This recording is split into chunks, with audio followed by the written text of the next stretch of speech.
Let's go ahead and continue talking about the end of Title 42 now with Jennie Murray. She is the president and CEO of the National Immigration Forum. Jennie, thank you so much for your time today. Thanks for having me. So we were just able to listen to a little bit of what Homeland Security Secretary Alejandro Mayorkas had to say. He just finished a press conference not too long ago. I want to go ahead and play you a little bit more of what he had to say about the immigration system as a whole. Take a listen. Our current situation is the outcome of Congress leaving a broken, outdated immigration system in place for over 2 decades, despite unanimous agreement that we desperately need legislative reform. Right, there he is calling for legislative reform. Do you agree with what he's saying? And if so, what needs to happen in order to fix the system? Yeah, absolutely. I couldn't agree more, actually. The broken system is due to literally decades of gridlock. And what's more frustrating is that it doesn't represent the American people, the values and the perspective of American voters and citizens and individuals who elect these officials. Even recently, we keep up with regular polling, and even very recently, evangelicals, Republicans, and conservatives still show a 79% support for Republicans and Democrats working together in a bipartisan way for sensible, orderly, and humane practices at the border, and for an immigration system that functions, that allows for those to flee violence and uncertainty to come to our borders as they always have before, but also allows for work visas and a number of other opportunities for folks to join this country. Why do you think immigration has always been such a wedge issue? You were talking about bringing immigrants to this country legally. What needs to happen in that case? How do you solve this problem? Exactly. So it has mass support from the majority of Americans. So that's the good news. Legislators have the support. They need to then sit down now and look at the problem holistically. Since 2016, legal immigration has been restricted as much as 60%. And if we need a functioning economy right now, we need to grow our labor numbers by 38%. So just today, if we sat down and looked at the economy alone, our labor issues, our worker demands, and our supply chain issues, Congress could sit down and solve these issues today for America's farmers and farm workers, for a number of our needs across the spectrum.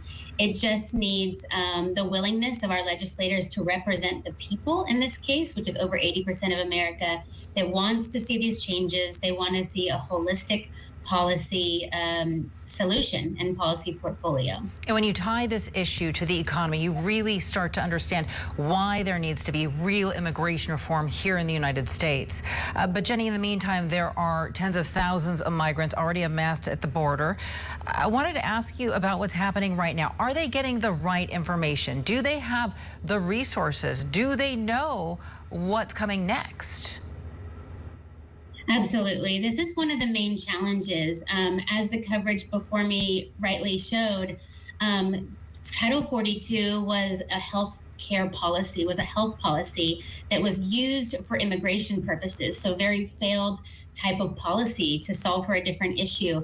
And so for years, literally now at this point, those who do have credible fear and could and should present themselves at the border in seeking asylum from fleeing gang violence and famine and a number of other things, they haven't been able to because we have a very restricted immigration process right now.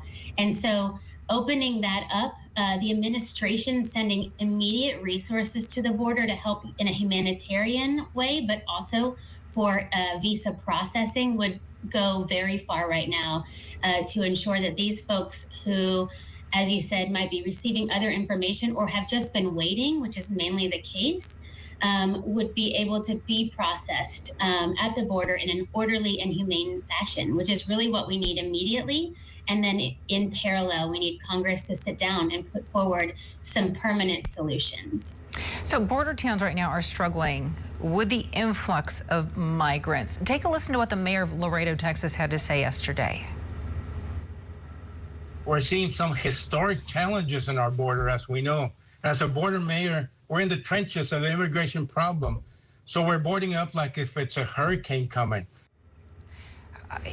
He is comparing this to a hurricane coming. How do you think the situation at the southern border looks currently? I mean, how bad do you think it is? Who do you think is to blame? That's a great question. I mean, I think the reason why he's calling on drastic measures is because these border mayors need to see resources such as FEMA resources further opened up, right? So that they're more available to them to help to meet this need. So other types of crises funding, the administration and Congress is able to unleash those to help. And so I think that's why we're hearing things like that from border mayors, which is very understandable. And they do need those resources, but we also have large city centers around the country that can and should. Those mayors can and should be able to step up right now and help to house and help to be able to temporarily see these people through safety as they're waiting to process as well. So it's a collaborative approach. We need border mayors, we need Congress, we need the administration, but we also need large city centers and those municipalities and state governments to step up and do their part in this situation as well. Jennie Murray is with the National Immigration Forum. Jennie, thank you so much for stopping by. We always appreciate it. Thanks for having me. So how